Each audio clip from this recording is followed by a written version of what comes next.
देखो भाई, चाहे आप लोग कुछ भी कहो, लेकिन WPL का पहला मुकाबला ही इतना ज्यादा रोमांचक हो गया था जितना कि पिछले साल IPL में चेन्नई और गुजरात का फाइनल मुकाबला रोमांचक हुआ था। बस फर्क सिर्फ इतना था कि उस फाइनल मुकाबले में रविंद्र जडेजा आखिरी गेंद पर 4 रन मारकर चेन्नई को जिताए और यहाँ पर WPL का पहला मुकाबला ही एकदम पूरी तरह से रोमांचक हो गया था, जिसमें संजना आखिरी गेंद पर छक्का मार के मुंबई इंडियंस को एक शानदार रोमांचक 4 विकेट से जीत दिलाई। लेकिन इसमें सबसे ज्यादा खुशी की और इंटरेस्टिंग बात यह है कि WPL का पहला मुकाबला ही इतना ज्यादा रोमांचक हो गया था। तो अभी सोचो, WPL तो 24 दिनों तक चलने वाला है, उसमें WPL क्या क्या दिन हम लोगों को दिखाएगा। भले ही आप लोग चाहे कुछ भी मान, लेकिन पूरे 24 दिनों तक भारत में WPL पूरी तरह से तबाही मचाने वाला है, ये तो अब कंफर्म है। लेकिन इस WPL के पहले और ओपनिंग मुकाबले में कैसे और क्या हुआ, मैं आप लोगों को पूरी डिटेल के साथ बताता हूँ। देखिए, सबसे पहले तो WPL के ओपनिंग मुकाबले में हरमनप्रीत कौर टॉस जीतकर बॉलिंग करने का डिसीजन ले लेती है और दिल्ली को बैटिंग करने के लिए आमंत्रित करती है, जिसमें दिल्ली की तरफ से बल्लेबाजी करने आई मैग लैनिंग और शेफाली वर्मा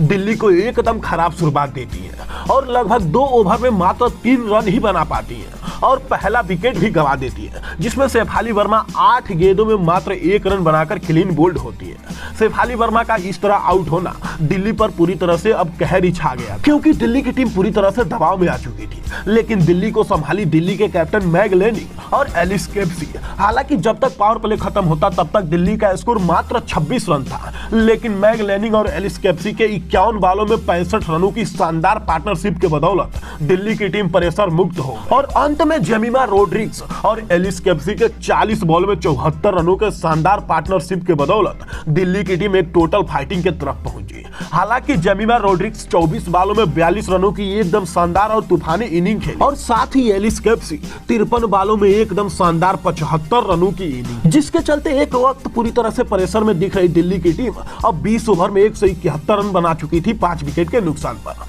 और मुंबई इंडियंस को यह मुकाबला जीतने के लिए अब 172 रन चाहिए थे 20 ओवर में, जिसमें मुंबई की तरफ से इस बड़े टारगेट का पीछा करने के लिए आई यास्तिका भाटिया और हेली मैथ्यूज, जिसमें हेली मैथ्यूज मात्र 2 ही गेंदों में अपना विकेट गंवा दी और मुंबई की शुरुआत दिल्ली से भी खराब कर दी। अब मुंबई की तरफ से प्रेशर आता, लेकिन यास्तिका भाटिया उससे पहले ही अपना हाथ खोलना शुरू कर दिया और साइबर ब्रंट के साथ मिलकर 35 बालों में 50 रनों की एकदम शानदार पार्टनरशिप भी कर दी, जिसमें ब्रंट मात्र 19 रन बनाकर आउट हो। उसके बाद मुंबई इंडियंस के कैप्टन हरमनप्रीत कौर और यास्तिका भाटिया मिलकर मुंबई इंडियंस के इनिंग को आगे बढ़ाई और 45 बालों में 56 रनों की एकदम शानदार और मैच विनिंग पार्टनरशिप भी की, जिसमें यास्तिका भाटिया 45 बालों में 57 रनों की एकदम शानदार इनिंग खेली। तो वहीं मुंबई इंडियंस की कैप्टन हरमनप्रीत कौर 34 बालों में 55 रनों की एकदम शानदार इनिंग खेली। लेकिन मामला यहाँ पर नहीं बना था, मामला यहाँ पे आ चुका था कि अब मुंबई इंडियंस को जीतने के लिए 6 गेंदों में 12 रन चाहिए थे,